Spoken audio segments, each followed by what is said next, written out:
The impact of this story is directly related to the intimacy of connection between the listeners and with the hemorrhaging on the one hand and the Jairus, the elder of the synagogue, on the other, and Jesus.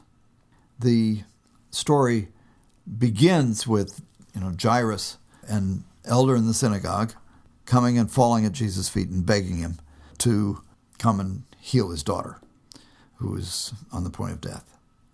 It's probably not possible to overdo the degree of his anxiety and of his pleading with Jesus in terms of its emotional intensity, that he would come and lay hands on her. So the scene is set then for the woman's touching him by the crowd all going along and pressing in on Jesus, so that, it's a typical rock star syndrome of, or a politician or whatever, being, surrounded by large crowds.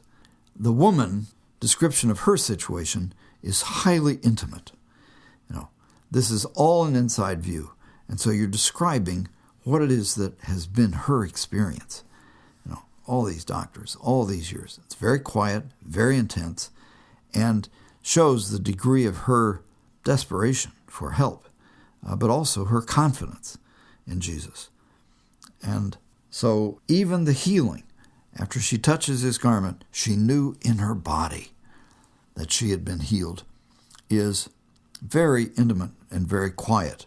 So you want to have that tone of intimacy and of interior participation in her experience. Later, when she comes and falls at his feet, the same dynamic is present. But there, she is anticipating that he will condemn her. What she has done is she has broken the law. She's made him unclean because of her uncleanness, and so for her to touch him then made him unclean. That's why she only touches the edge of his cloak or his garment. But doesn't matter. According to the law, she has made him unclean, and he rightly could be very angry at her and condemn her for what she has done. Instead, he blesses her. He apparently doesn't care about whether or not she made him unclean. He doesn't seem to pay much attention to those things. What he's concerned about is her. And he even addresses her as his daughter. My daughter would be a better translation than just daughter. Daughter, your faith has made you well. Go in peace. So what Jesus does is that she figures that she is going to be further ostracized as she was as a woman with a flow of blood. She could not, for example, sit on a chair in a house because anybody who sat on that chair would be unclean. She couldn't cook. She had virtually been ostracized from the whole society because of her condition. What Jesus does is to restore her to full social integrity and acceptability in the community. And so when he says, your faith has made you well, go in peace, he is establishing peace in her life. His final injunction is, and be healed permanently of your affliction. That word, for some reason, is not translated in the NRSV, but it is present in the Greek. The implication that his prayer for her, his blessing, is that she be healed permanently from this affliction. The story of the daughter is also a story of radical social inclusion, but of a different character.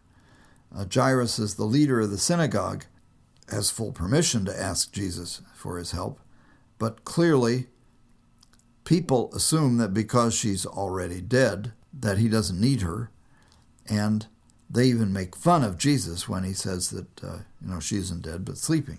Jesus' injunction when they come back and say, your daughter is dead, why trouble the teacher anymore, is don't be afraid, only believe.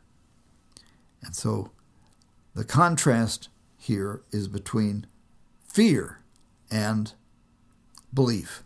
And so they go with him. When Jesus comes and they are mourning, you can't overdo the scene. the grieving in Middle Eastern culture over a child who has died is just, it's a crescendo. It's a climax of sound and weeping and wailing. So it's a huge, commotion, virtually a civil riot.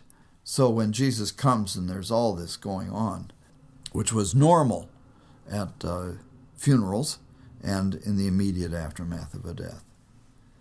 So Jesus' injunction to not be afraid, but simply to believe, is also an injunction in relation to those who are grieving. And they laugh at him when he says that she isn't dead but is sleeping. So it makes him the subject of mockery. When they go in to where the child is, he takes with him the parents and those who are with him. So there were 6 of them who went into the room. Jesus is quiet and goes over and takes her by the hand.